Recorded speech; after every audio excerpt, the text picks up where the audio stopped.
बिस्मिल्लाहिर्रहमानिर्रहीम। अस्सलाम वालेकुम। इजी होम्योपैथी में आज हम बात करेंगे स्टैमरिंग पे। स्टैमरिंग या स्टटरिंग एक ही लफ्ज़ है और इसका मतलब होता है उर्दू में तोतलापन या हकलाना। तोतलापन की या हकलाने की ये जो बीमारी है छोटे बच्चों में आमतौर पर पाई जाती है और इस बीमारी का पेरेंट्स को, आम लोगों को, फैमिली वालों को, रिश्तेदारों को लेट पता चलता है। और उसकी वजह भी यही है कि जब बच्चा छोटा होता है तो आम तौर पर बच्चे छोटी एज में 5 साल की उम्र तक के बच्चे आम तौर पर तोतलापन या उनकी ज़बान तोतली होती है, वो तोतले बोलते हैं, जिसकी वजह से वालिदैन इसको फील नहीं करते। तोतला होता क्या है, यानी किस तरह से हम कहेंगे तोतलापन इसको, इस सेंस में कि वो अल्फाज जहाँ पर के ज़बान थोड़ा सा खम खाती है उनको अदा करते हुए वो बच्चा, वो उसकी ज़बान खम नहीं खाती, जिसकी वजह से वो अल्फाज सीधे ही रह जाते हैं, चेंज नहीं होते।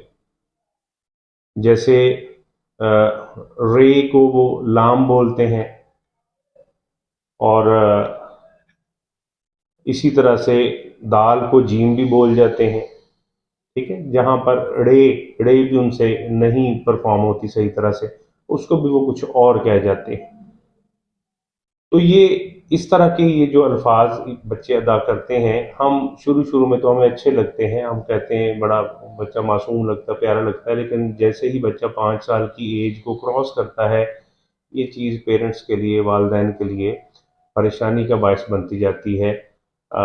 फिर भी वो वेट करते हैं, लेकिन अगर उसका प्रॉपर इलाज ना किया जाए, 5 साल के बाद भी अगर बच्चा ऐसे ही बोल रहा है और उसका इलाज ना करवाया जाए तो फिर वो बच्चा स्टैमरिंग का शिकार हो जाता है और स्टटरिंग का शिकार हो जाता है, या इसे कह लें तोतलेपन का या हकलाने का शिकार हो जाता है।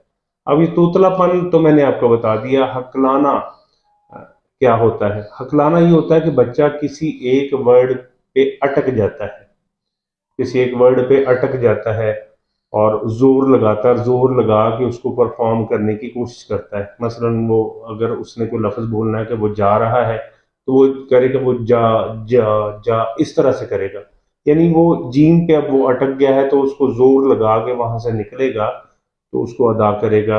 That is called, also called stammering. इसको भी हम स्टैमरिंग ही कहते हैं, ये हकलाना कहलाता है।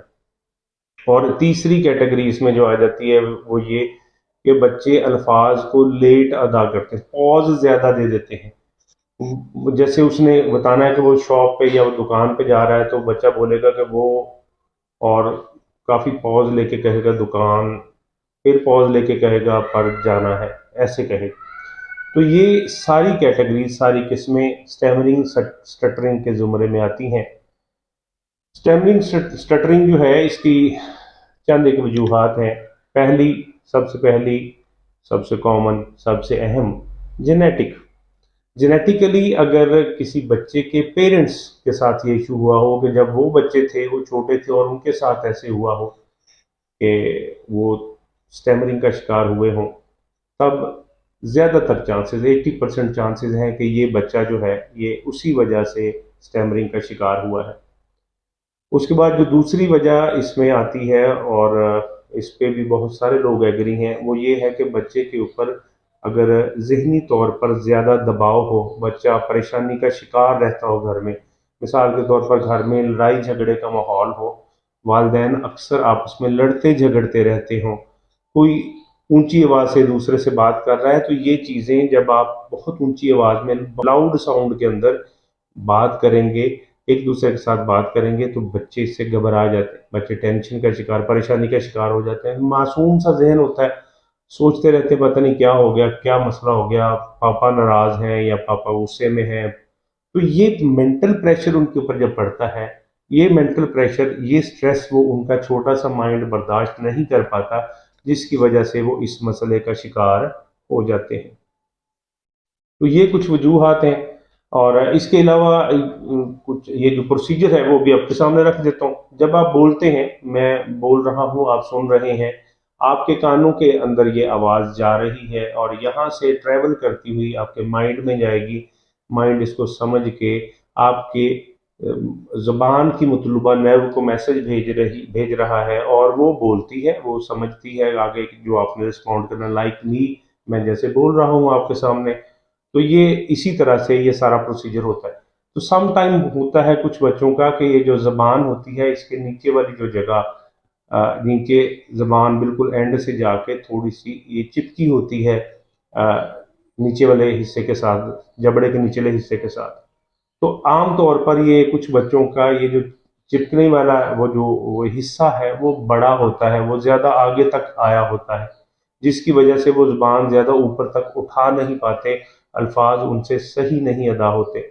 अगर ऐसी भी सूरत हाल हो कि अल्फाज सही अदा नहीं हो रहे तो चेक कर लेना चाहिए कहीं ऐसा तो नहीं कि ज़ुबान का वो जो निचला हिस्सा है वो चिपका हुआ झिल्ली सी उसकी जो है वो बढ़ गई है या बड़ी हुई है ऑलरेडी, और वो बच्चा ज़ुबान ऐसे निकालता भी है लेकिन वो ऊपर नहीं उठा पाता। नीचे आप पेरेंट्स चेक कर सकते हैं। अगर ऐसा है तो एक छोटी सी सर्जरी होती है, आमतौर पर डॉक्टर ईएनटी स्पेशलिस्ट जो है ये परफॉर्म कर देते हैं। हल्का सा एक कट लगता है एक आध दिन के लिए और उसके बाद वो एरिया फ्री हो जाता है, ज़ुबान फ्री हो जाती है, बच्चा काफ़ी हद तक ठीक हो जाता है। तो अगर फर्ज करें ऐसा भी नहीं है कि उसकी ज़बान चिपकी हुई भी नहीं है, बच्चा आपका 5 साल से बड़ा हो गया है, परेशानी का शिकार हैं आप क्योंकि वो तूतला बोल रहा है या हकला रहा है या काफ़ी बड़ा हो गया है, तो अब आपको सोचना चाहिए कि इसकी मेडिकेशन की ज़रूरत है। और मेडिकेशन होम्योपैथी आपको बहुत अच्छी इस हवाले से देती है। एक मेडिसिन है जिसका नाम है स्ट्रामोनिम। स्ट्रामोनिम मेडिसिन जो है ये आप इस्तेमाल करेंगे 30 की पोटेंसी में। अगर बच्चा 10 साल की एज का है या 10 साल तक की एज का है, उससे नीचे लेस देन और इक्वल टू 10 है, तो ये स्ट्रामोनिम जो है 30 में आप यूज़ करेंगे और बच्चे को देंगे 2 ड्रॉप्स 1/4 गिलास पानी के अंदर। लेकिन अगर बच्चा 10 साल से बड़ा है तो फिर उस सूरत में आप इस्तेमाल करेंगे 5 कतरे 1/4 गिलास पानी के अंदर, इसी के स्ट्रामोनिम के 5 कतरे।